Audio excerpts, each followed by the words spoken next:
Buenas a todo el mundo. Continuamos con el programa del Ateneo y su colaboración con Telearchena. Hoy estamos aquí, Antonio Marco y José Hernández Escámez, miembros del Ateneo, de la Junta Directiva del Ateneo de Archena. Vamos a tratar hoy encuentros con las migraciones murcianas en Cataluña, que tanta importancia en nuestra historia han tenido. Lo vamos a tratar con José Molina Ayala. Y quiero decir que el Ateneo, que ha tenido muchas actividades en otros tiempos, pero con esto de la pandemia y como somos muy disciplinados, pues hemos tenido que aparcar bastante. No obstante, sobre todo en este año, en el 21, estamos haciendo, y es por la cobertura que Telearchena, Mapeca, nos está dando, y la verdad que el Ateneo, pues le estamos agradecidos. Bien, hoy el encuentro es con nuestro amigo Pepe Molina Ayala. Es un archenero, es un barcelonés, va a tocar un tema de que él lo ha sufrido desde su más tierna infancia. ¿Y qué podemos decir de Pepe? Pues que es un archenero en Barcelona, es abogado, es escritor, actor, rapsoda y muchas más cosas. Es un activista social. Él ha estado trabajando con los movimientos vecinales de Barcelona desde los años 70. Fue abogado de la Federación de Asociaciones de Vecinos de Barcelona en la defensa de causas sociales. Miembro de la plataforma por el derecho a una vivienda digna, para evitar desahucios por precariedad económica. En su vida militante lo fue clandestinamente en comisiones obreras, en el PSUC, durante aquellos años de la dictadura. Hoy es un colaborador de la Taula per la República de Nou Barris, de Barcelona, y que, como muchos, pues también trabaja por el advenimiento de una nueva república, de la Tercera República. Hoy con nosotros Pepe, que ante todo es amigo, pues vamos a comenzar con este tema tan importante que para nosotros abre un nuevo momento. Es el tema de las migraciones. Hoy es un tema candente. Estamos viendo qué es lo que sucede en Canarias y en otros sitios del mundo. ¿Por qué se desplaza la gente? ¿Qué es lo que sucede? Y sobre todo por un hecho fundamental. Las migraciones siempre han existido. De hecho, históricamente, genéticamente, somos una población genéticamente mestiza en un 99 y pico %. Las causas de por qué migran las personas han sido muy variadas y desde luego responden a momentos muy históricos. Bien, en los últimos 100 años se han producido migraciones de murcianos a Barcelona. Pepe, ¿qué nos puedes decir de estas migraciones históricamente? Bueno, estas inmigraciones, ante todo, gracias por la invitación. La verdad me siento muy gratificado por la invitación que habéis tenido y para hablar de un tema tan importante como son las inmigraciones. La inmigración, te refieres a la inmigración general de Murcia en Cataluña y en Barcelona, ¿verdad? Sí, queremos hablar de este tema como un primer momento para hablar de las migraciones, personalizándolo en ti, pero generalizándolo a todos aquellos murcianos y en general a toda la población que ha tenido que marcharse a alguna parte por alguna razón. Bueno, como tú bien decías, yo creo que las poblaciones en general siempre se han nutrido de migraciones de un lugar a otro por las circunstancias sociales, políticas y personales, ¿no? Es decir, que yo creo que todos los pueblos están constituidos por las migraciones. Aquí en concreto, la inmigración murciana en Cataluña y en Barcelona, pues hay un estudio muy bien hecho de un profesor, de un doctor, el doctor Vilá, catedrático de Geografía de la Universidad de Murcia, que a mediados del siglo pasado hizo un estudio muy interesante que lo concretaba en la inmigración murciana en Barcelona y Cataluña. Y la verdad es que él lo situaba en tres oleadas, podríamos decirlo, para ir visualizando cómo se produce la inmigración murciana en Barcelona y en Cataluña. Él sitúa la primera oleada con la Exposición Universal de 1888 en Barcelona, que es cuando se produce una intensidad de la emigración murciana y de otros lados de España. La segunda oleada es la Exposición Internacional de 1929 en Barcelona. Aquí Barcelona ya alcanza la población de 1 millón de habitantes. Imaginarse que era la primera población. Número de habitantes. Es decir que... Y luego la tercera oleada se produce pues a mitad del siglo XX, que crece en una cantidad de 243.000 emigrantes. Es decir, más o menos, esto es lo que, de alguna manera, yo no sé si ahora tengo que parar para que se vea el vídeo o puedo continuar, no lo sé. Para un momento.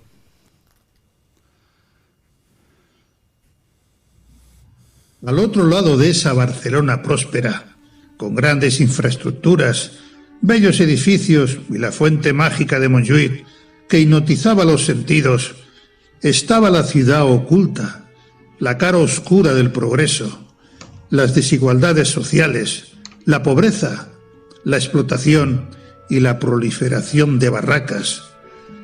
La pobreza iba ligada al crecimiento de las barracas en zonas alejadas de la ciudad, en condiciones precarias de salubridad, sin agua, ni luz, ni gas, ni escuelas.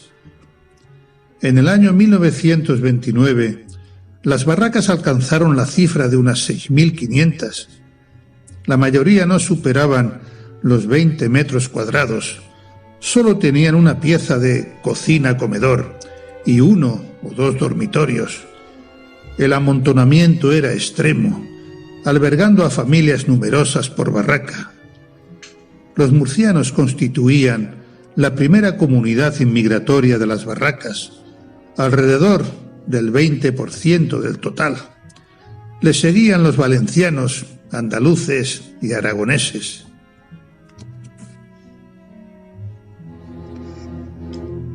Para hacer la exposición internacional, tuvieron que erradicar las barracas situadas en la montaña de Montjuïc, y en el marco de la segunda ley de casas baratas del año 1921, el ayuntamiento creó el Patronato Municipal de la Vivienda, que encargó la construcción de un grupo de casas baratas situadas en terrenos rústicos alejados de la ciudad. Un grupo fue al Turó de la Peira, el barrio de Campeguera, otros cerca del delta del Llobregat y del Besós, donde serían realojados los habitantes de las barracas. En la posterior ola de inmigración de los años 50 y 60, también se produjo un aumento considerable de las barracas, que con los Juegos Olímpicos del 92 en Barcelona tuvieron que ser erradicadas.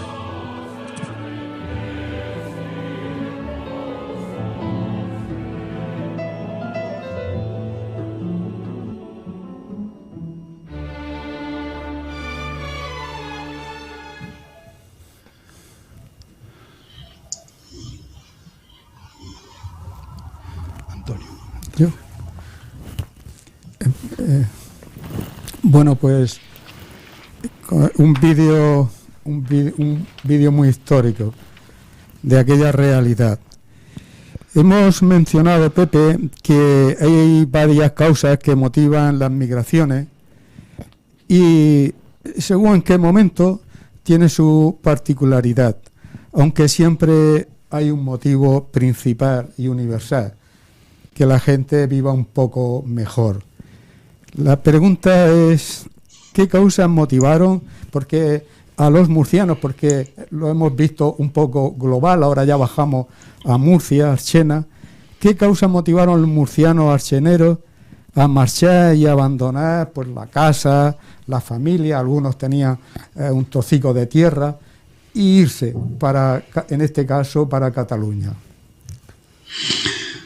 Bueno, la causa, me remito otra vez a este estudio que hizo a mitad del siglo pasado el doctor Vilá, catedrático de la geografía Geografía de la Universidad de Murcia, las causas de la inmigración murciana, principalmente en la estructura de la propiedad y de la explotación. Y también hace mención a que la región murciana presenta un alto índice de natalidad.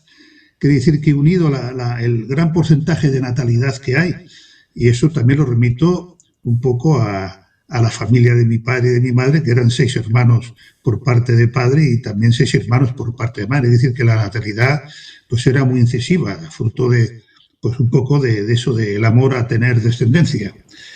Y él sitúa el estudio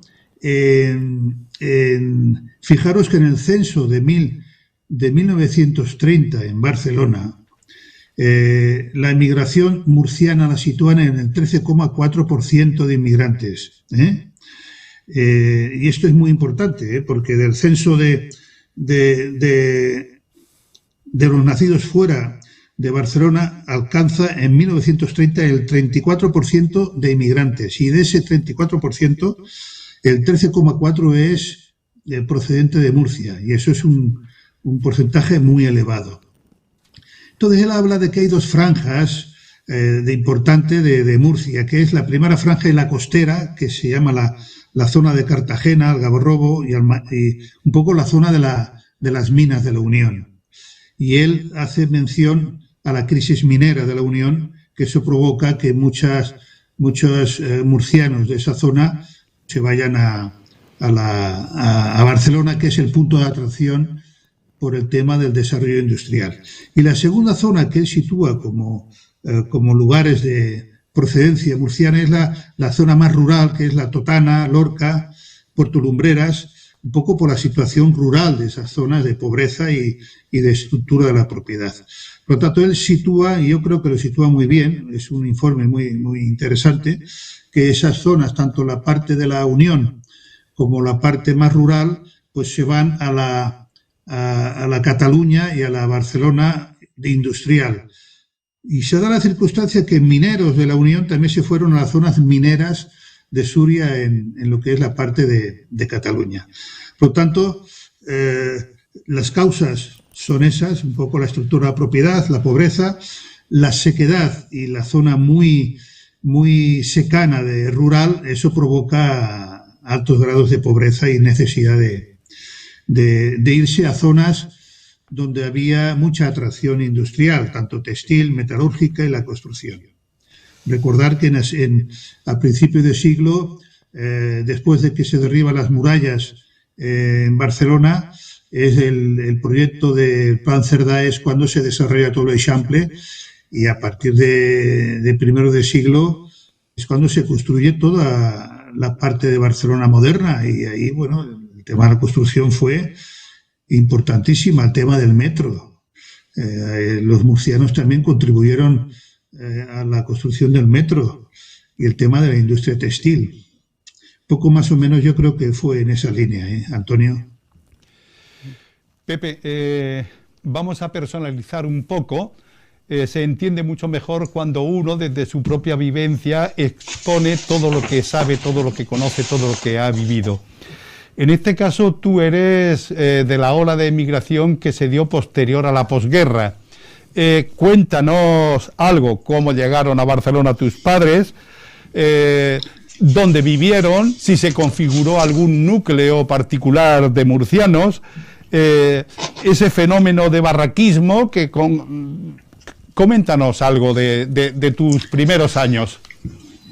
Sí, bueno, claro, yo soy concebido en Archena, es decir, que mis padres me fabricaron desde un punto de vista, me concibieron en Archena, y entonces mi madre me parió en Barcelona.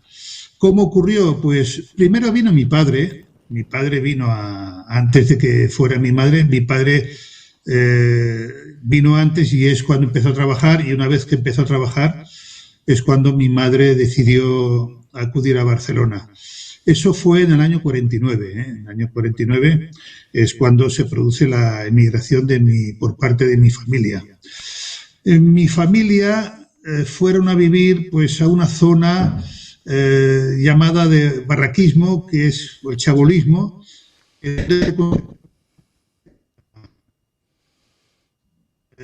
general, venida de Andalucía y la parte de Málaga. Era una zona realmente difícil, como se ha visto en las imágenes del vídeo. Era una zona sin agua, sin luz, sin escuelas. Nosotros vivíamos al lado de las vías del tren antes de llegar a la estación de Francia. Y bueno, yo nací allí y estuvimos viviendo hasta los 5 años. Ahora, yo lo que recuerdo, aparte de las dificultades que pasaban mis padres y todas las familias que vivían en aquellas circunstancias, porque eran muy duras, claro, nosotros como niños, pues lo que hacíamos es correr por las calles, jugar entre el polvo negro de la calle, contaminado por el humo del tren, y bueno, jugábamos y nosotros no percibíamos esas dificultades, pero sí que realmente habían unas circunstancias muy difíciles de vida. Mi madre iba a buscar agua y yo a veces la ayudaba a una fuente pública que había al lado de donde vivíamos, ¿no? Realmente era un lugar difícil de poder vivir dignamente. Y a la vez, como se decía en ese vídeo, mira, esta imagen que sale ahí, esta es La Perona, ¿eh? Vivíamos en ese lugar donde ahora se está construyendo la estación central del AVE en Barcelona. Y ahí vivíamos y bueno, y realmente pues era una zona que bueno, habían ciertos campos alrededor, pero era complicado vivir. Lo que hay que decir que además sí que, como dice el vídeo, vivíamos 2 familias de Archena en un mismo lugar que habían 20 metros cuadrados. Yo recuerdo que había una habitación donde estaba mi padre y mi madre, mi hermana y yo vivíamos en la misma habitación, podríamos decir en la misma cama. Y en la otra habitación vivía gente también de Archena, tíos de mi padre, que también eran un matrimonio y varios hijos. Por lo tanto, ya había una cocinita, no teníamos servicio público, yo no me acuerdo si íbamos fuera de hacer nuestras necesidades, pero bueno, claro, imaginarse vivir en esas circunstancias y compartir la vida privada en esas condiciones de intimidad, era muy difícil. Y pues sí, efectivamente, ahí el ayuntamiento pues hizo un censo de barracas para que no continuara la proliferación de barracas, y las barracas que se construían fuera de ese censo las iban a derribar. Y entonces, cuando se construían por la noche la barraca que no estaba en el censo, ya días después venía el ayuntamiento con la municipal y derribaba las barracas. Pero bueno, sí que hubieron ciertas concentraciones, como tú preguntabas, y lo digo porque es importante. Aparte de La Perona, pues había otras zonas, como eran Somorrostro, Campo de la Bota, Montjuïc, y luego hay una peculiaridad que sí que quiero hacer resaltar porque es de dominio público. Y no solamente fue la inmigración de los años 50, sino la inmigración murciana de primero de siglo y finales del siglo XIX, se fueron concentrando en lo que se llama La Torrassa. La Torrassa es un barrio colindante con Barcelona, pero que pertenece a Hospitalet. Entonces, La Torrassa se le llamaba la Murcia Chica, es decir, porque allí fue la concentración de murcianos, y bueno, los murcianos por pura tendencia se iban a vivir a La Torrassa. Y La Torrassa, pues había un índice de inmigrantes murcianos muy elevadísima. Y en La Torrassa, mi abuela, por parte de padre, compró un terreno para poder construir con tiempo una vivienda para todos sus hijos, que eran 6 hijos. Y bueno, con el tiempo fueron construyendo esa edificación. Nosotros no, porque ya vivíamos en otro lugar de Barcelona, pero bueno, resalto eso porque gran parte de murcianos, una parte importante, fueron a vivir a esa localidad, aparte de las zonas de Barcelona, como he dicho antes, Montjuïc, Somorrostro, La Perona, que fueron zonas de chabolismo. Bueno, yo me refiero a las familias murcianas que tenían ciertas carencias económicas. A lo mejor hay una parte de inmigración murciana que ya tenían una cierta condiciones económicas que igual no fueron a vivir a las zonas de chabolismo, pero estoy refiriéndome a las familias pobres. No sé más o menos si te he podido contestar. Sí, y si hay alguna pregunta más, pues... La situación económica mejora poquito a poco y entonces se inicia un proceso de construcción, un nuevo proceso de viviendas sociales. Vosotros pasáis de una barriada, de una zona de barracas a una zona de concentración de vecinos, creo que se llamaba el Turó de la Peira. Bueno, también mejoran las condiciones, pero no tanto, porque paséis de barracas a casi una colmena. ¿Cómo se vivía? Pues sí, hombre, has acertado plenamente. Es decir, sí, nosotros en la Perona estamos desde el año 49 al año 54. Es decir, que yo como niño paso 5 años allí en la Perona. Y luego nos fuimos a ese lugar que, como bien has dicho, el Ayuntamiento y el Estado fomenta la construcción de viviendas sociales, y en una zona muy periférica de Barcelona, que es una zona de montaña, ahí están esas viviendas que son como colmenas. Esto es una montaña que está colindando con la Sierra de Collserola, que es la que bordea Barcelona. Y claro, esto era parte de zona verde, pero bueno, la corrupción de aquella época del franquismo permitió y toleró que el constructor pudiera construir en una zona de montaña. Nosotros, por las circunstancias, fuimos a ocupar el primer bloque de viviendas que construyó, se llamaba Román Sanauja, que era un constructor que provenía de Lérida y aprovechó aquellas circunstancias de necesidades para dar alojamiento a los inmigrantes para construir viviendas. Nosotros fuimos los primeros en ocupar ese bloque, el primer bloque en el Turó de la Peira. Te estoy hablando del año 54. Este hombre, este constructor, al final construyó 5.000 viviendas, donde alojó aproximadamente a 15.000 habitantes. Imaginarse la densidad demográfica con ese tipo de viviendas que parecían colmenas, pero que, bueno, que realmente para nosotros, yo recuerdo que fue un cambio sustancial, porque de una barraca donde no había servicios, no había agua, ni había luz, pues claro, significó un cambio cualitativo importante, porque allí, pues por lo menos teníamos pues un lavabo, había pues una cocina y teníamos 3 habitaciones, un comedor, y eso pues ciertamente había un cambio importante. Lo que sí hay que decir, que luego resultó que estas viviendas fueron construidas con materiales muy deficientes. Y fueron construidas con cemento aluminoso, que luego, muchos años después, salió a relucir esa deficiencia de materiales que provocó el hundimiento de los edificios. Pero bueno, era un lugar muy abandonado, cerca de eso. Es una anécdota, pero es una anécdota que dice mucho. Nosotros teníamos al lado el manicomio que se construyó a finales del siglo XIX y el Hospital de los Leprosos. Claro, la ciudad construyó esos hospitales muy lejos de la ciudad, porque eran un tipo de equipamientos que los alejaban de lo que era el centro urbano. Pues nosotros teníamos tanto el manicomio como el Hospital de los Leprosos cercanitos. Y bueno, y los demás eran campos, eran montaña, era un lugar natural en el cual nosotros disfrutábamos mucho. Pero sí, ciertamente se aprovechó la especulación inmobiliaria de los años del franquismo, aprovechó la inmigración, se nutrió de ella para luego enriquecerse injustamente, utilizando materiales deficientes y materiales que luego resultaron, como decían los vecinos, criminales, porque se produjeron muertes a raíz de esos materiales.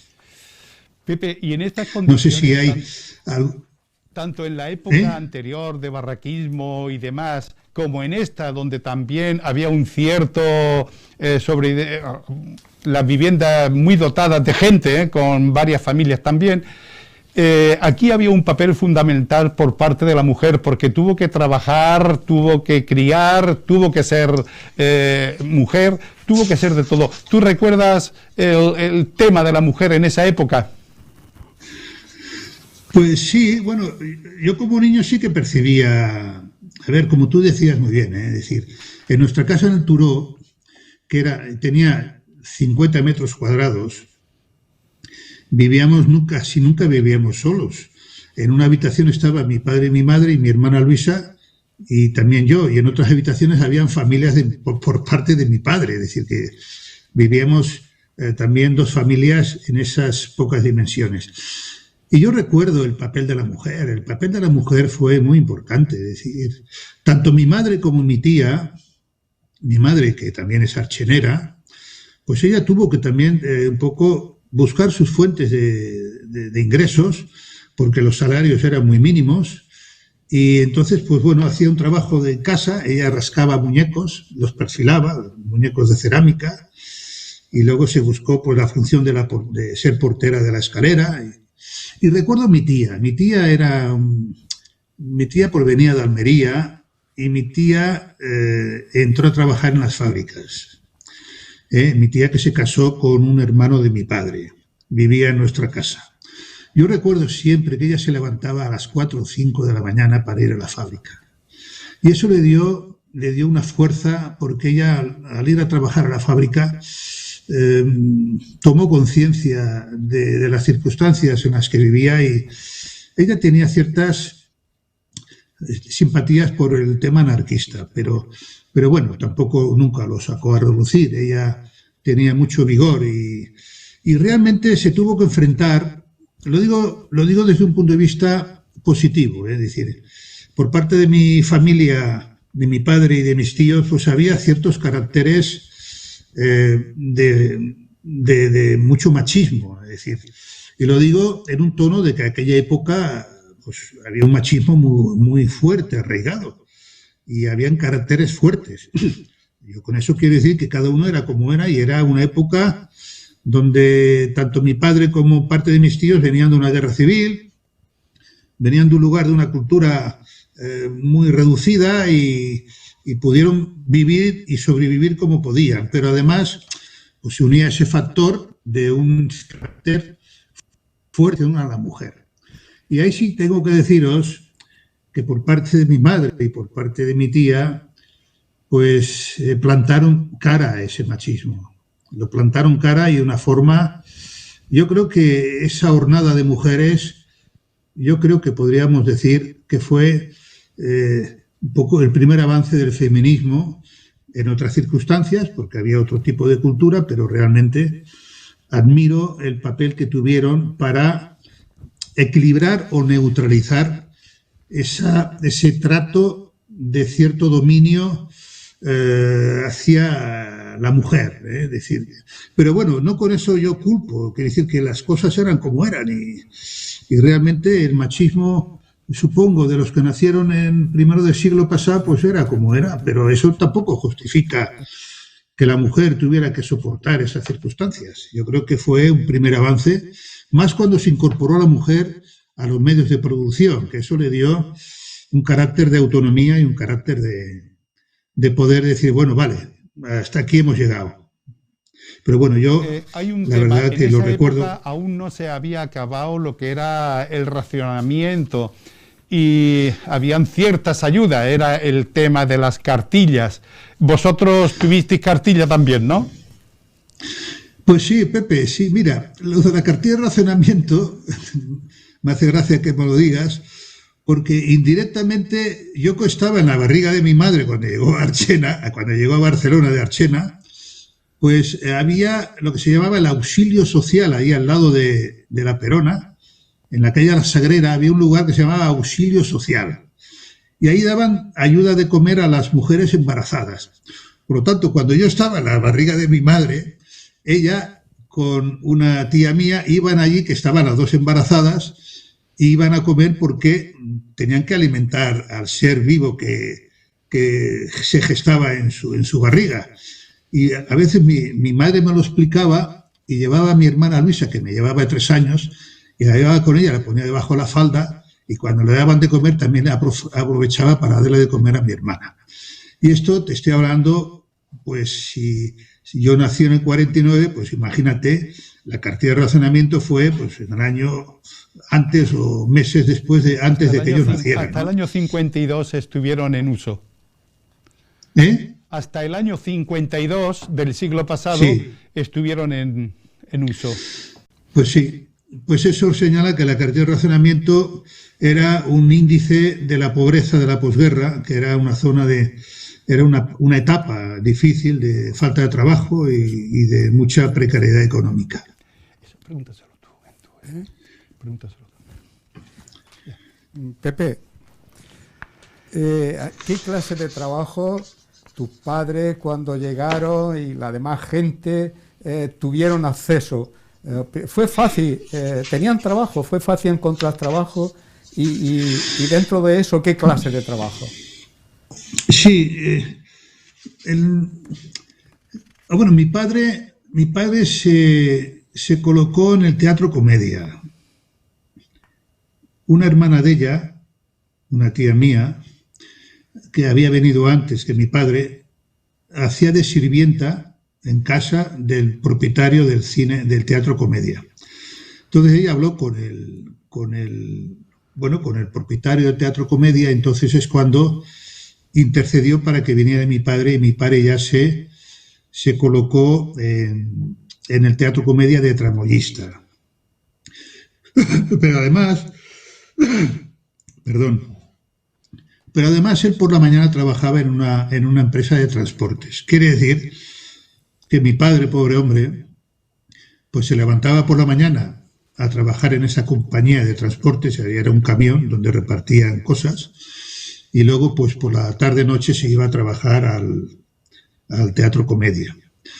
Yo recuerdo que el resto de mis tíos, porque por parte de mi padre pues eran 6 hermanos, la mayoría fueron a trabajar a la SEAT, es decir, la SEAT, en el sector de la metalurgia. La mayoría fueron a trabajar a la SEAT.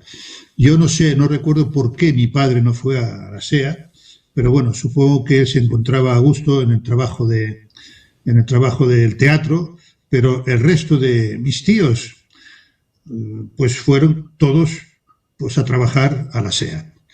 Y mayormente también había otro tío, el hermano de mi padre, que fue al tema de la construcción. Es decir, mayormente la inmigración fue a parar al trabajo, al tema, como dije, textil.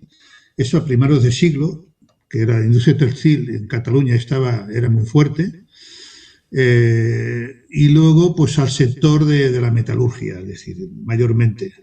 Y bueno, sector en Cataluña y en Barcelona, el sector industrial estaba muy desarrollado, tanto el sector de la química y bueno, más o menos yo pienso que era una diversidad en ese sentido.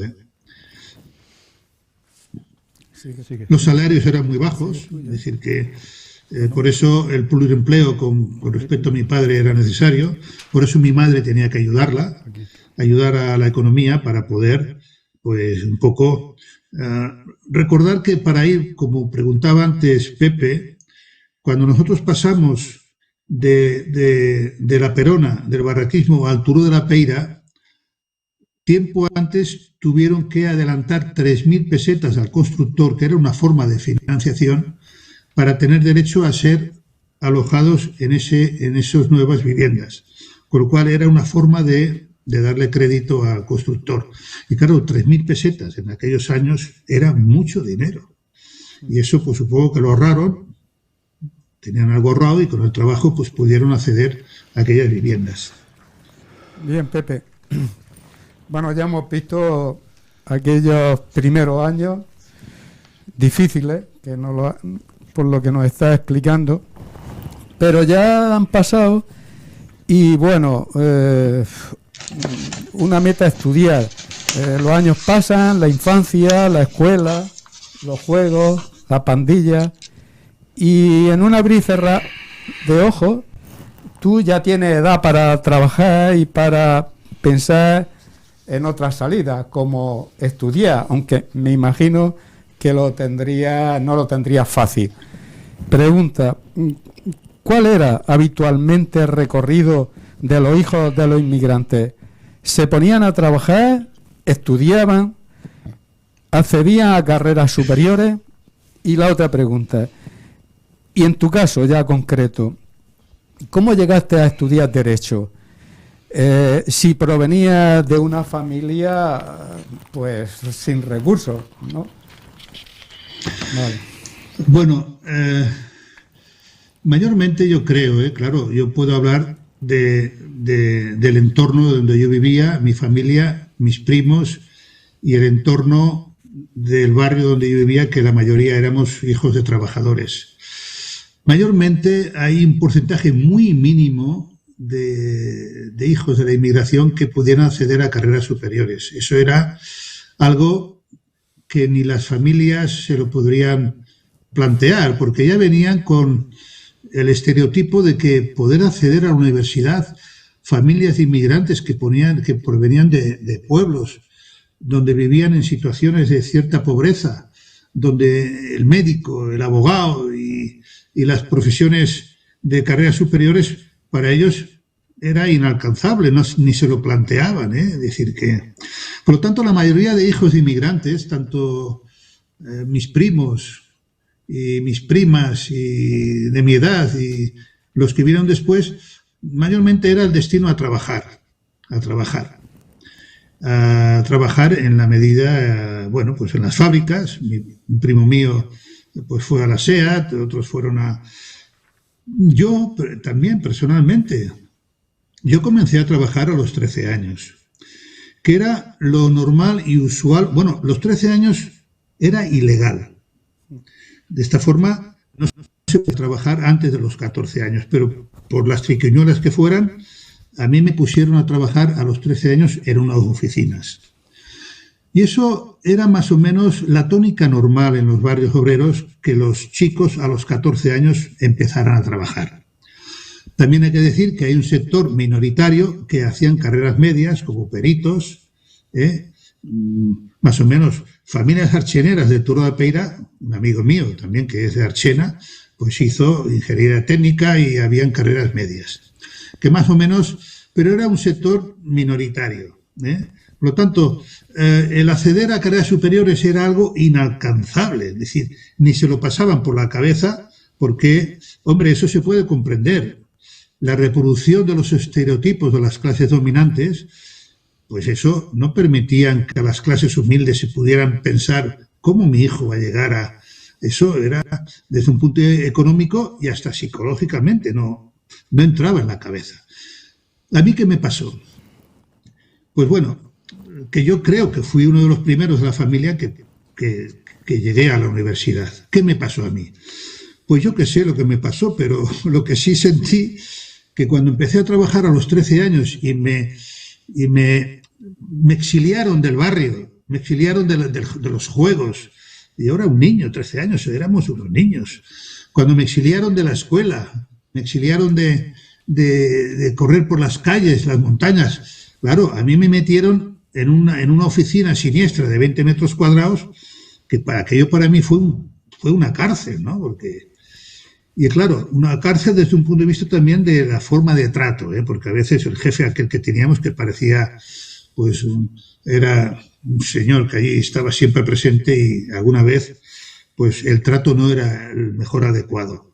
Y ahí sí que sentí cierta opresión y sentí que aquello no me gustaba. Tenía 13 años. Por lo tanto, yo a los 14 años, cuando yo dije aquí no puedo continuar, yo me espabilé por mi cuenta y cambié de trabajo a los 14 años. ¿Qué sucedió? Que en esa franja sí que tomé conciencia, digo, ¿esto qué pasa aquí en este país? Y es cuando empecé a abrir los ojos y me dije, ¿cómo voy a estar toda la vida en esa situación? Es decir, que, claro, eso se unía a mi... claro, yo vivía al centro de la ciudad, porque yo ya me trasladaba de un barrio periférico obrero, iba a trabajar al centro de la ciudad. Y a partir de los 14 años ya trabajaba en una empresa de más de 100 trabajadores y trabajaba al lado de la Plaza Universidad. Y es un hecho que lo tengo que decir porque eso significó una toma de conciencia de clase. Al lado de la Plaza Universidad siempre habían conflictos estudiantiles y yo cuando iba a coger el metro para irme a mi barrio, pues siempre veía a la policía y a los estudiantes enfrentándose y alguna manifestación obrera. Y entonces dije, aquí pasa algo. Yo no tenía conciencia aún de que esto era una dictadura, yo qué sé, tenía 14 o 15 años, digo, y es cuando empecé a descubrir que aquí pasaba algo.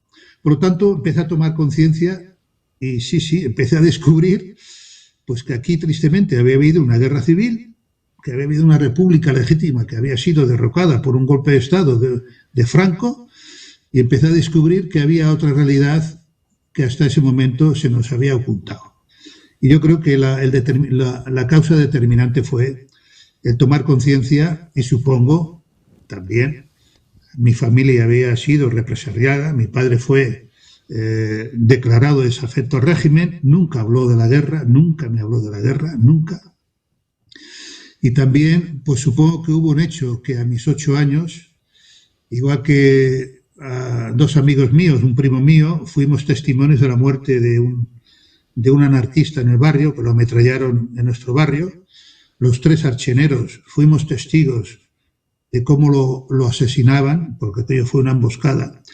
Y claro, aquello se me quedó dentro a los 8 años, pero luego supongo que tuvo su efecto y a los 15 años empecé a descubrir ese mundo que se nos ocultaba.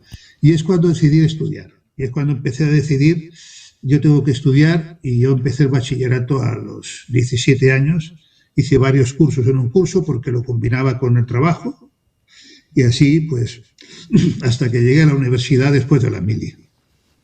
Y eso fue lo que me llevó a la universidad.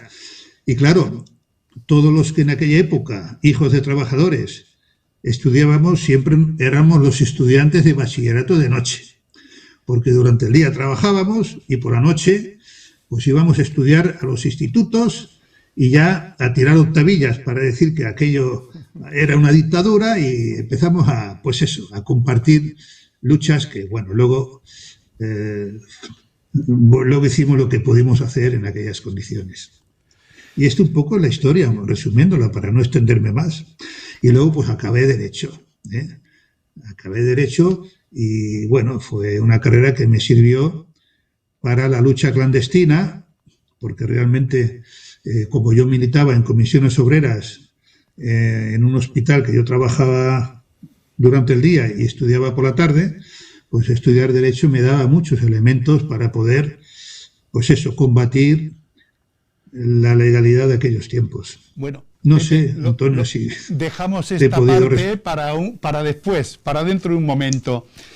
La migración no solo se enfrenta a la penuria y demás, y al reto de encontrar trabajo, sino que también es un choque cuando se va a una zona distinta de la que provienes, a nuevas costumbres e incluso al idioma.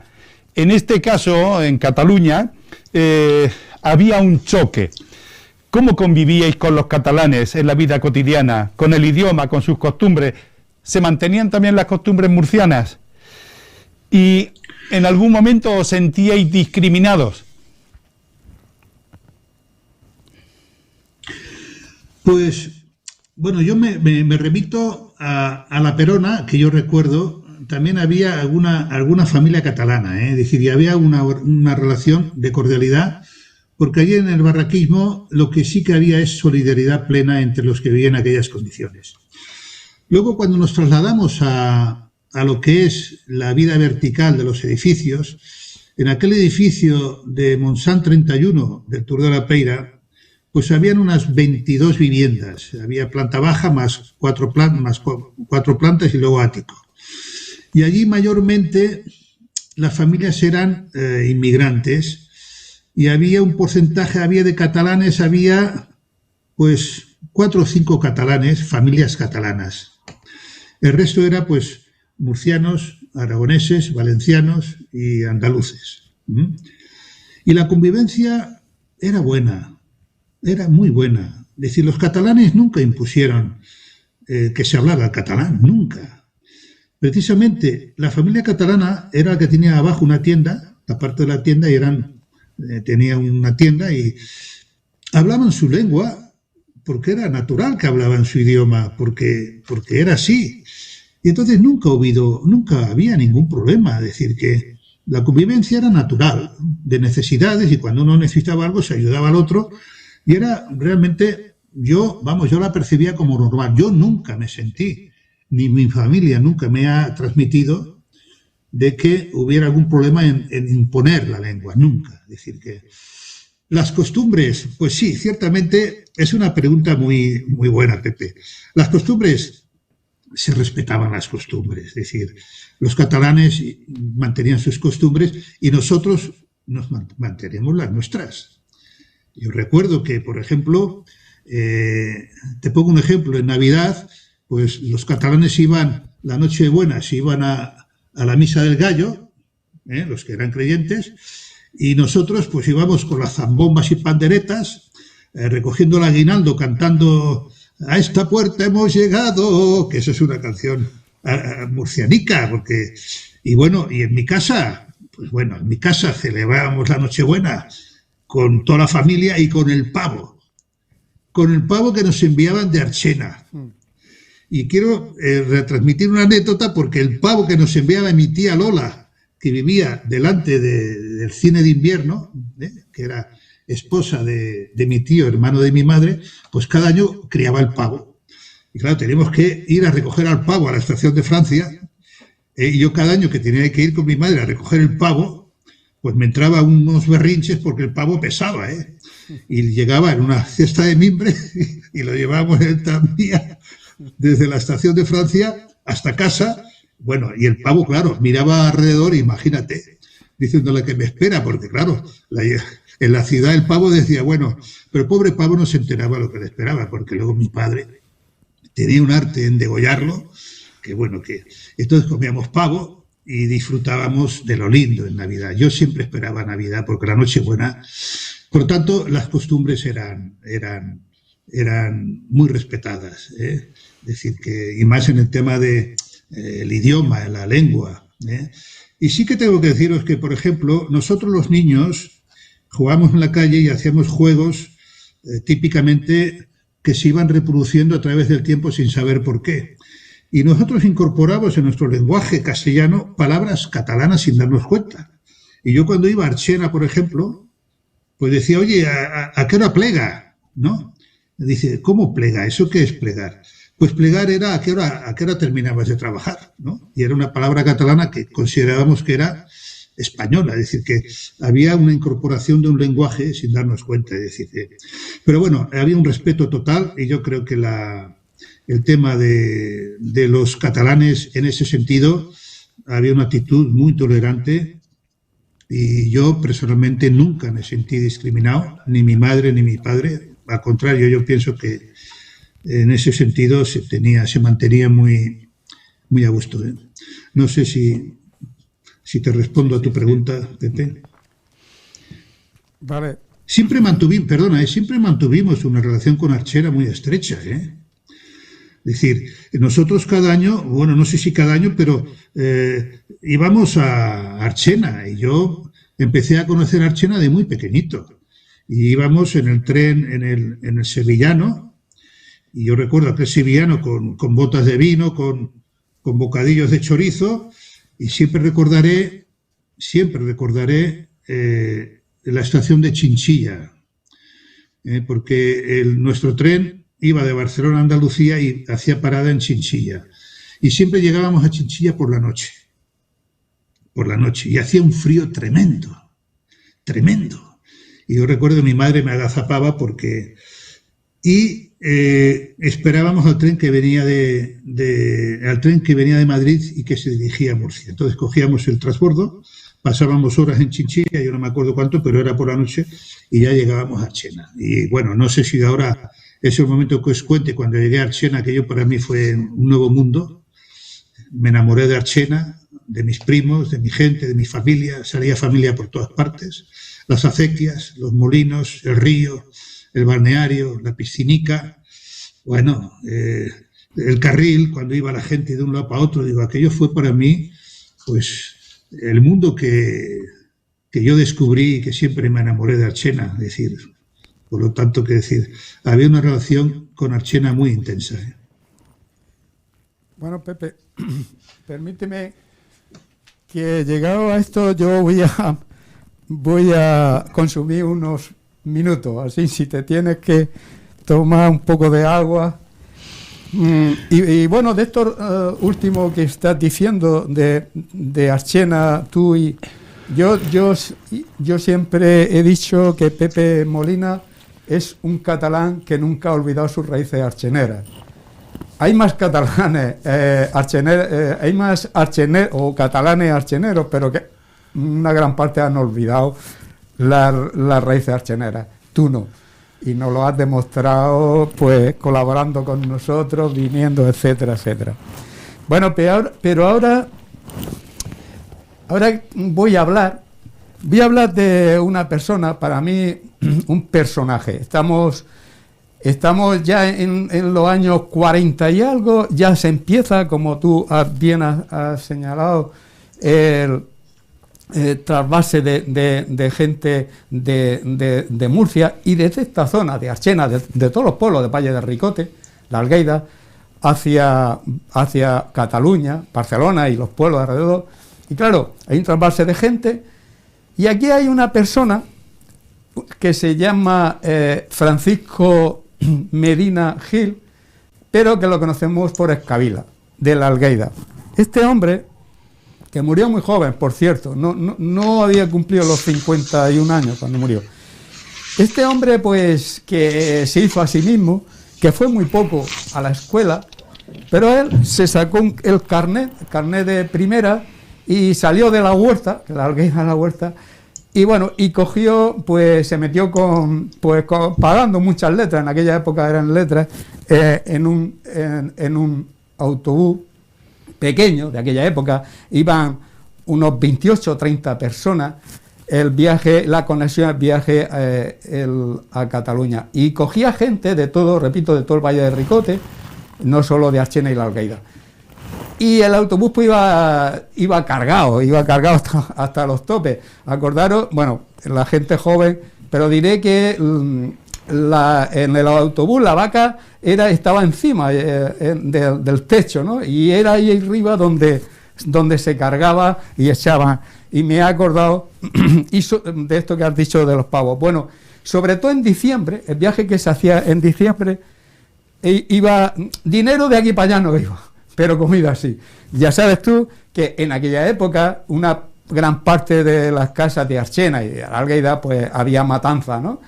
Y entonces pues se llevaba mucho embutido, muchas morcillas, que esas morcillas tan buenas de la Algueida, se llevaban también algunos perniles, que yo tengo que decir para la gente joven que los perniles son los jamones, pero que nosotros hemos dicho perniles de toda la vida, ¿no? Y llevaban también, me lo decía su hija, llevaban pavo, y algún pollo, claro, era para la Navidad. Bueno, imagínate con aquellas carreteras, y pues eran generales y tal, pero como estaba la distancia, tardaban una barbaridad. Me creo que el último sitio donde dejaba gente es en Canoriac, y yo creo que cuando la gente en Canoriac se bajaba no sabía a qué hora había salido, ¿no? Bueno, pues este Kabila era, como digo, un hombre, él decía que era pariente del poeta archenero Vicente Medina, que el Kabila se llamaba también Medina Gil, y bueno, yo me lo creo, porque los orígenes de Vicente Medina eran de la Algueida, y él tenía bastante material de Vicente, y su poesía ya tenía muy buena cabeza, pues la dominaba. Además, él también escribía sus cosas, y entonces en el trayecto, una gran parte del trayecto, pues le iba recitando a Vicente Medina, y también recitando lo que escribía, con lo cual pues era un trayecto duro, pero casi cultural, porque ¿no? La gente, pues además esto le gustaba. Y tengo que decir que hubo gente que se montaba en ese autobús de Escabila, que ahí fue donde conoció a Vicente Medina, porque Vicente Medina en Archena no era conocido. Vicente Medina era conocido por unos pocos, una élite, pero el pueblo no. Yo no sé, los por qué no lo sé, quizás pues como se decantó por la República, estuvo aquí, se decantó por la República, incluso dio alguna conferencia y tal en la República, No lo sé, lo que es real, que aquí es verdad que tenía una calle y punto, no era más conocido. Vicente Medina, aquí en Archena, y hablo de Vicente Medina porque sé que tú lo conoces y bien, bueno, su obra. Vicente Medina tenía una calle en Archena, pero ya está. Pero fíjate, si no tenía peso, que él tenía una casa extraordinaria era en la calle del Carmen. La gente que entró a esa casa, a mí me lo han hablado, yo no llegué a entrar, sí, en otra de al lado, me decían que era un museo, su casa por dentro. Bueno, pues esa casa fue tirada, la derribaron. La derribaron en contra de un puñadico de gente, muy poco éramos, gente joven, que nos opusimos a que esa casa se tirara. Y entre ellos, esta gente joven, estábamos en torno a una cosa que hubo que se llamaba el Club Arcila, y ahí éramos, cuando tú me hablabas del jardinillo, pues parte de esa gente era del Club Arcila, y el Club Arcila era entre legal y ilegal, ¿no? Ahí salían cosas, y bueno, y una parte de esta gente fuimos, sobre todo era gente joven, a oponernos. Recuerdo que lo encabezaba esta oposición Manuel Enrique Medina, tornero, que llegó a agarrarse a la pala, pero no hubo forma y esa casa la tiraron. O sea, a Vicente Medina se le empieza a conocer con la democracia. Con la democracia es cuando se rescata su obra y cuando el pueblo empieza, no ya el pueblo de Archena, y a nivel de la región de Murcia, empieza a conocer a Vicente Medina con un empuje que el que he citado antes, Manolo Medina, le dio. Pero la verdad es que antes no era, aquí en Archena no era muy conocido. Bueno, pues volviendo, por eso digo que cuando Kabila recitaba a Vicente Medina, pues había gente bastante de Archena que decían quién era este hombre, ¿no? Y ahí empezaron a conocerlo. Y bueno, volviendo al Kabila y todo su trabajo y todo lo que hacía, voy a leer muy poco y un extracto de lo que escribía. Es muy poco. Dice: saco el coche del taller y a luchar todos los días para haber de pagar con él las letras que me comían. El primer viaje que di con mi coche de pirata, a casita yo volví dando agua a la culata. Rápido lo canjeé, sin estimular en nada, al decirme en el taller tan solo me faltaba. Creyendo que era verdad, cargué rumbo a Barcelona, y en las cuestas del Ordaz se me parte la corona. Sin saber lo que sería que se me pudo romper, muy despacito aquel día caminé hasta Sabadell. Allá pude desarmarla y a ver qué era la corona. Sin pensar, marché a buscarla muy rápido a Barcelona. Termino, es muy larga, pero termino. Dice: murmurando, eché a rodar. Ya no ceso aunque me mate. Y en las cuestas de Garraf se me parte el piñón de ataque. Bueno, eran las peripecias que, quiero decir que no era tan fácil a estos coches de aquella época, cargados hasta los topes.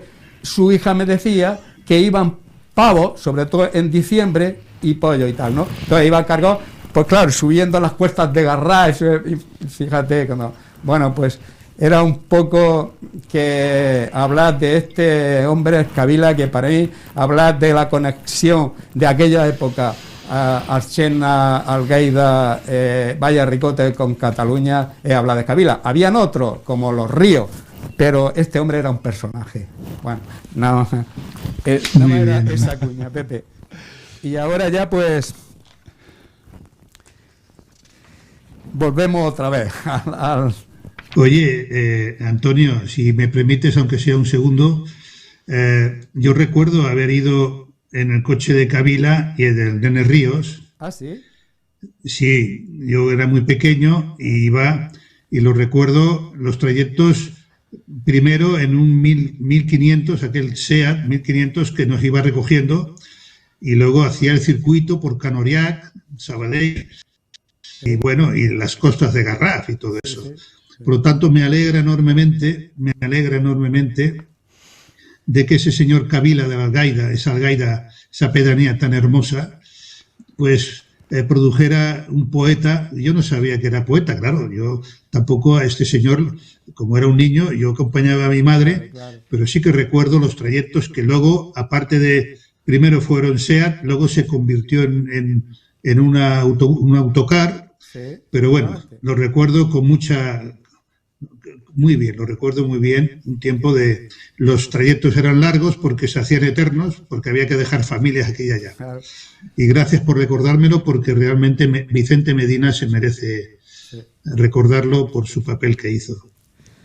Vale, pues bueno, ya llegamos, tú ya trabajas, estudias y ya empiezas a participar en los movimientos vecinales, que antes ha aludido a algo, que luchan por mejorar las condiciones de vida y habitabilidad de los barrios. Y tienes una actividad como militante y ya hay clandestina, estamos hablando de aquellos años, en la oposición y luchas contra la dictadura franquista. Profesionalmente tuviste un papel destacado en las denuncias contra la inmobiliaria por el tema Aluminosi a través de las federaciones de asociaciones de vecinos. La pregunta, ¿por qué tuvo la inmigración en la lucha social y política de los años 60 y 70? ¿Qué papel tuvo la inmigración en la lucha social y política de los años 60 y 70 del siglo pasado? Sí, esto es una... Perdona, como tienes cabeza, te pregunto la otra. ¿Qué pasó con la aluminosis? ¿Cómo se acabó el problema? Muy bien. Vale. A ver, la primera pregunta. Sí, la inmigración tuvo un papel importantísimo en la lucha social y política. Es decir, claro, estamos hablando de un tiempo de una dictadura muy férrea en los años 50. Ahí, pues la inmigración en la zona de chabolismo puede hacer poco, solamente la solidaridad con la represión hacia las chabolas que van derribando. Pero luego, cuando llegan los años 60 y cuando empieza a emerger ya un poco la lucha de la minería en Asturias y empieza a reactivarse el movimiento estudiantil y el movimiento obrero, es cuando se van creando las comisiones de barrio, en los barrios periféricos donde falta toda clase de equipamientos.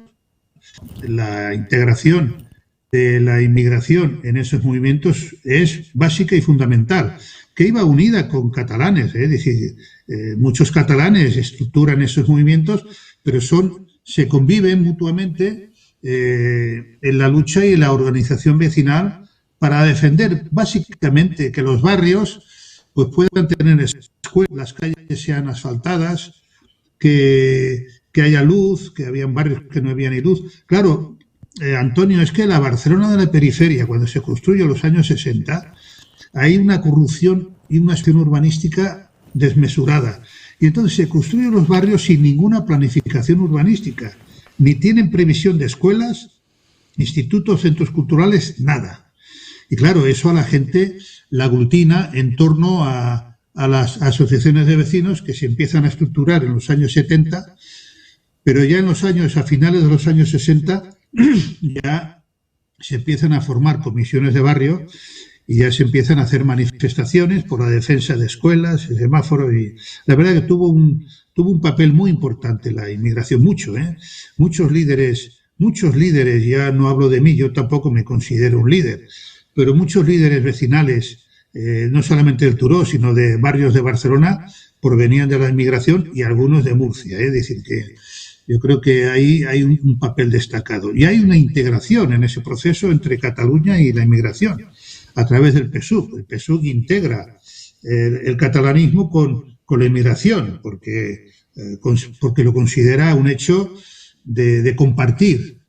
Y luego el tema de la luminosis. ¿Qué pasó con la luminosis? Como he dicho antes, el barrio de Turó de la Peira y muchos barrios de Barcelona y muchos barrios de Levante y Cartagena, que ya salió a colación, se construyeron con este material que no sirve para hacer viviendas.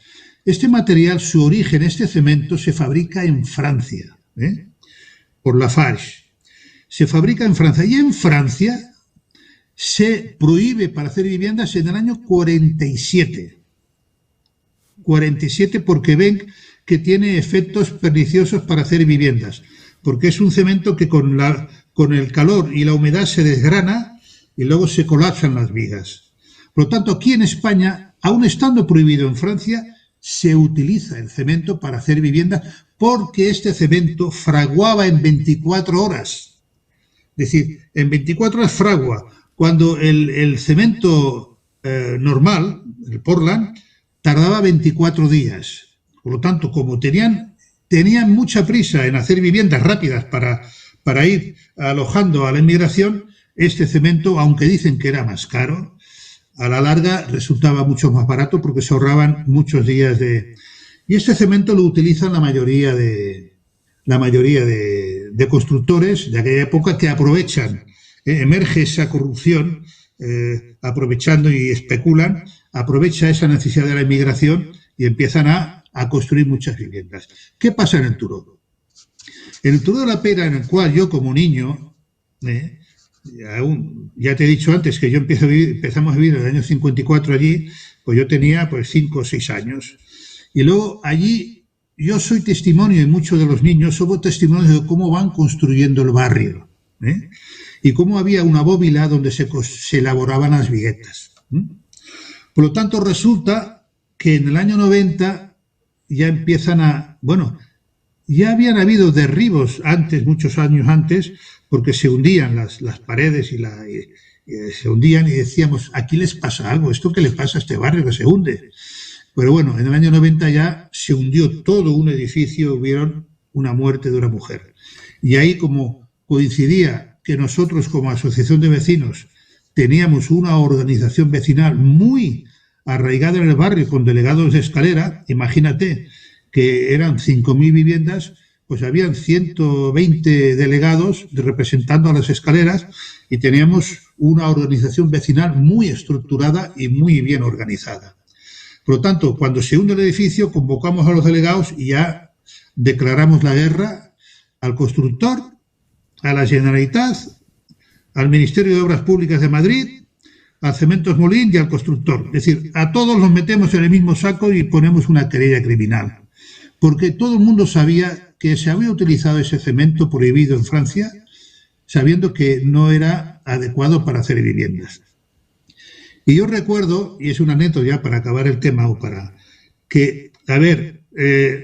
como abogado, el día que va a declarar el constructor, el que hizo esas viviendas, claro, vio a Pepe Molina, que ya lo conocía en la lucha vecinal, y le interrogó, diciéndole que yo como niño había visto cómo había elaborado las vigas en un lugar inadecuado, y él se resistía rotundamente, se rebotaba ante el interrogatorio. Pero bueno, te vengo a decir que para mí la paradoja de ese niño que vio construir las viviendas con ese material deficiente, que nosotros no sabíamos que era deficiente, pues a los 40 años interrogó como abogado a ese constructor. Para mí eso fue una gran satisfacción como persona de haber avanzado en ese proceso para decir, bueno, ahora te estamos juzgando y lo llevamos a los tribunales. ¿Cómo acabó el tema? Acabó que se tuvo que derribar 1.000 viviendas, que son las que, entre ellas la de bloque donde vivíamos nosotros, porque no se aguantaban. Había un riesgo tremendo de que se hundieran todas. Se derribaron 1.000 viviendas. Te hablo del Turó, porque luego en Cataluña hubo un proceso larguísimo y entonces esas 1.000 viviendas fueron sustituidas por nuevas viviendas que se construyeron, se buscaron solares, y se fueron en un proceso encadenado que duró muchos años, más de 20 y pico de años. Poco a poco se fue derribando unos bloques y construyendo otros, y bueno, y se consiguieron viviendas mucho más adecuadas, y mi madre pues vivió en ese primer bloque que se construyó para alojar, y la verdad te digo que en ella vivió 10 años, desde el 1995 al 2005 que murió, y fueron años que ella se merecía que tuviera una vida digna después de tantos años de sufrimiento. Y el tema de la luminosis, ya sabes, construyó por todo Cataluña, pero bueno, la base fue la corrupción dentro del franquismo, de los especuladores, que jugó con las vidas de las personas.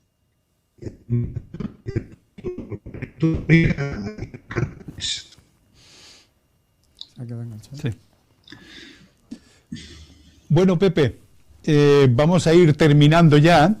Hemos llegado casi a la época actual. Fuiste protagonista de una situación bastante interesante como fue la lucha del movimiento vecinal, y como abogado protagonista en los juicios, con éxito final. Y bueno, vamos a llegar a los momentos actuales. Hace poquito ha habido un momento de tensión en todo el país, en Cataluña, con el denominado procés. Estamos en la actualidad, fue un tema controvertido y realmente tensiona a la sociedad, tanto en la convivencia como en despertar viejos fantasmas. En este sentido, tú lo has vivido, tú has estado presente, has estado en las discusiones. ¿Cómo ven los murcianos en Cataluña la cuestión del procés catalán?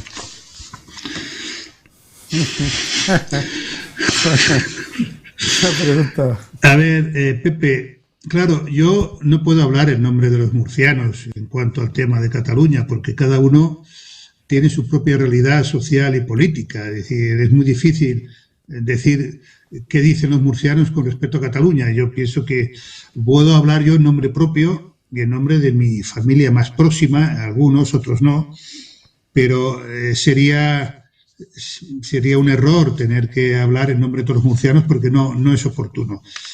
Lo que sí tengo que decir, que a mí esta situación a muchos nos entristece. Es decir, que yo creo que la mayoría en Cataluña, no hubiera deseado llegar hasta donde se ha llegado, nunca. Yo creo que la mayoría de Cataluña nunca hubiera deseado llegar al punto que se ha llegado, nunca. ¿Cómo se ha llegado? Pues ha sido un proceso muy largo, con todos sus momentos que ha ido increciendo. Y yo creo que, hay un momento clave de que Cataluña vota un estatuto en el año 2006. Ese estatuto lo aprueba el Parlamento de Cataluña con el filtro de la legalidad de sus juristas, lo aprueba el Parlamento de Cataluña. Una vez aprobado por el Parlamento de Cataluña, lo trasladan al Congreso de Diputados, donde el Congreso, con el filtro de los estudios de los legalistas para que se ajuste a la Constitución, una vez aprobado en el Congreso de Diputados, se hace un referéndum.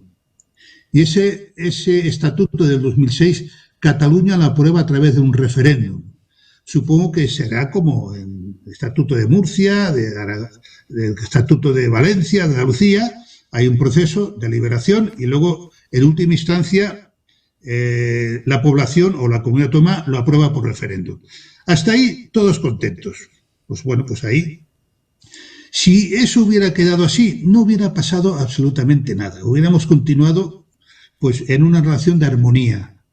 Pero ¿qué pasó? Y yo creo que es ahí el error, que el Partido Popular empezó a utilizar ese estatuto para empezar a recoger firmas en contra del Estatuto de Cataluña, cosa que empezó a contaminar de alguna forma a mucha parte de la población española contra el Estatuto de Cataluña. Eso para mí y para muchos fue un error que yo pienso que ha traído la situación actual. ¿Qué pasó después? Claro, él hizo el recurso cuando se aprobó en el 2006, él hizo el recurso ante el Constitucional, cosa que puede estar dentro de lo que es el marco constitucional, correcto, que si lo ve que hay una cierta elementos de anticonstitucional, lo puede recurrir. Pero hay un elemento clave. hay un elemento clave que una cosa es la democracia y el debate parlamentario, el debate, y otra cosa es un poco el intentar maniquear o manipular las instituciones en beneficio de unos intereses políticos. ¿Qué ocurrió en aquellos años? Ocurrió que la composición del Tribunal Constitucional de alguna forma fue encaminada a que de recurso y de alguna forma cargarse el estatuto. ¿Por qué?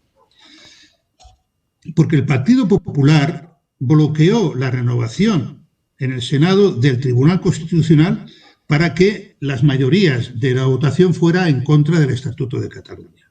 Es decir, porque habían cuatro miembros del Tribunal Constitucional que ya había caducado su nombramiento y tenía que renovarse por el Senado, y como era la parte del gobierno Zapatero, el Partido Popular bloqueó esa renovación por el Senado durante muchos años para mantener el tema de unas ciertas mayorías hacia una opción hipotética conservadora.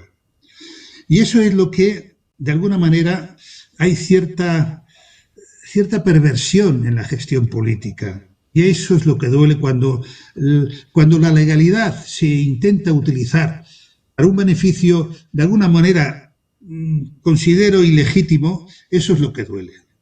Y yo creo que, claro, una cosa es cuando un estatuto ha sido aprobado por referéndum por una comunidad, que luego el hecho de que 2 o 3 magistrados, por diferencia del Tribunal Constitucional, pueda determinar en contra de lo que ha aprobado la voluntad mayoritaria de una comunidad, eso, la verdadmente, desde un punto de vista democrático, yo no lo considero legítimo cuando se ha tenido una utilización perversa de esas instituciones. Yo a veces me imagino si, por ejemplo, la Comunidad Murciana aprueba unos estatutos, le pasa por el filtro de Murcia del Congreso y lo referendan popularmente y luego se lo cargan, es natural que Murcia diga, oiga, ¿por qué ustedes se lo han cargado? Porque va en contra de la voluntad de Murcia o de Cataluña. Y ahí es cuando empezó el tema del proceso. ¿Cómo ha ido derivando? Pues ha ido derivando en esa línea de que el independentismo en los años era muy minoritario. Era muy minoritario. Yo no soy nacionalista. La mayoría de las personas que de alguna forma están en este marco del proceso no tiene base nacionalista ni independentista.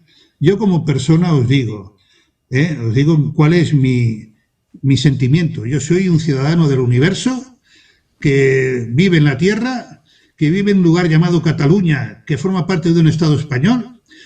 Administrativamente vivo ahí, en Cataluña, administrativamente y en España, para la gestión de la vida cotidiana, pero yo soy ciudadano del mundo. ¿Eso qué quiere decir? Eso no quiere decir que también donde yo vivo creo que se merece respeto desde un punto de vista democrático y legal. ¿En eso qué significa? Pues significa que si el Estatuto, el Tribunal Constitucional, de alguna forma, como algunos juristas y buenos juristas dicen que fue un golpe de Estado contra Cataluña en el tema del Estatuto, pues ahí se inicia un proceso en el cual, cuando Cataluña empieza a plantear que eso ha sido una injusticia y empieza a hacer manifestaciones de más de 1 millón de personas y casi 2 millones, es ahí donde mucha parte de los inmigrantes, y entre esos yo, solicito o intento que por lo menos el Estado español y el gobierno del gobierno español tenga un poco la actitud abierta de negociar una salida, de darle una salida a esa situación, escuchar para buscar una salida. Pero como hay un cerrazón en cuanto a la negociación, eso se va crispando cada vez más y va en un proceso de que se va incrementando ese sentimiento, no tanto independentista, cuidado, que eso yo creo que es un error. Las bases independentistas van aumentando, pero es el tema de proceso, de poder decidir. El que dejen decidir a Cataluña qué quiere, hacia dónde quiere ir. Y es ahí donde se plantea la necesidad del derecho a decidir. Yo estoy por el derecho a decidir, igual que estoy por el derecho a decidir que todo el pueblo español decida si quiere monarquía o república, porque yo estaría más de acuerdo en una república federal para que Cataluña se pueda acoplar a esa república del marco de una república catalana, del marco de una república federal. Estoy de acuerdo en eso, que el pueblo español, después de más de 40 años de democracia y después de 40 años de dictadura, pueda decidir, oye, después de lo que estamos viendo, una monarquía que de alguna manera ha devenido corrupta en su máxima representación. Y tenemos que ir terminando, nos vamos a despedir. ¿Sí? Darte las gracias, bueno, que has estado con nosotros, todo lo que nos has contado, pero ya que sabemos que no has olvidado tu tierra, que has mantenido ese cordón umbilical a través de la familia, de los amigos, y también, ¿por qué no?, de tu admiración por un poeta local como es Vicente Medina, pues querríamos que te despidieras. Bueno, sabemos que eres un buen rapsoda y que tienes algunas preferencias por algunas poesías. Despídete con alguna. Bueno, pues no sé, es decir, hombre, ya que habéis hablado de... Pajaricos sueltos. Ah, los pajaricos sueltos. Pues, hostia, a ver, espérate, a ver si mi memoria... Bueno, hombre, los pajaricos sueltos ya la tengo en mi canal. A ver si puedo hacerlo de la mejor manera posible. Porque claro, así de golpe... A ver, los pajaricos sueltos. No manden los nenes a la escuela, porque no la han abierto. Y está, si es que el Señor no hace un milagro, cerraíca pa' tiempo. Ha caído en la cama muy malico el maestro, y es cosa de temer por las señales que ya no se levante el porrer viejo. Una jaula vacía parece la escuela con aquel silencio, y por fuera corriendo los zagales una bandada de pajaricos sueltos. Ya doblan las campanas, ya remató el maestro. Mucha pena me da, porque era un hombre de los pocos que hay buenos. Mucha pena me da por los zagales, no paro de pensar qué va a ser de ellos. Traigo en el corazón una tristeza, de allá bajico vengo. La escuela como en antes ferraíca, con aquel silencio, chillando a leorcico los zagales y a sus anchas corriendo. La jaulica vacía y la bandada de pajaricos sueltos. Muy bien, Pepe. Muchas gracias, Pepe. Yo felicitar a Vicente Medina, sí, que la verdad era un poeta que traducía la realidad de Murcia y Archene y la zona rural de una forma tan... La cansera es un poema de aquellos que me llegan al alma. Pero bueno, si queréis algo de más de mí... Pepe, por este acto, por tu colaboración con el Ateneo, también le damos las gracias a Telearchena. Y bueno, pues esperamos que podamos vernos y rozarnos, ¿no? Y que tengas por aquí. Hay que decir, porque como esto se va a emitir para la familia del Ateneo, te conocemos muy bien, ¿no? Pero esto lo va a ver más gente, que el apodo de tu familia eran los Albercas, ¿no, Pepe? Y los Perueles. Y los Perueles. Y tu familia solamente, es decir, ubícala en Archena, ¿dónde vivía? Aquí en Archena. Bueno, mi familia, es que cuando yo veía, salían familias debajo de todos los naranjos y albaricoques. Porque claro, imagínate que mi padre eran 6 hermanos y mi madre eran 6 hermanos, pues imagínate, yo cuando iba a Archena, por parte de mi padre, por parte de mi padre eran los Albercas, sí, por parte del abuelo el padre de mi padre, sí, y por parte de la madre de mi padre eran los Perueles, y por parte de mi madre eran los Ayalas. Y la verdad que cada vez que iba al pueblo, pues para mí salían familias de todas partes que me era difícil situarlas, porque claro, situar todas las ramas genealógicas, pues era una gran satisfacción, además de la familia, vernos con vosotros, disfrutar del paseíco al balneario, por la riera del río Segura, bañarme en el río como me bañaba con mis primos Marcos, que venían de Francia cada año que los veía, bañarme en la acequia, con aquel cieno que yo me encontraba en el suelo con algún cristal por el medio. Y bueno, y eso era Archena para mí, está también en mi corazón. Lo sabemos muy bien, Pepe. Nos están diciendo que el tiempo... Pues, muchas gracias, Pepe. Hasta que pues nos muy bien. y nos abracemos. Un abrazo muy Saludos. fuerte. Un saludo, Pepe. Cuídate.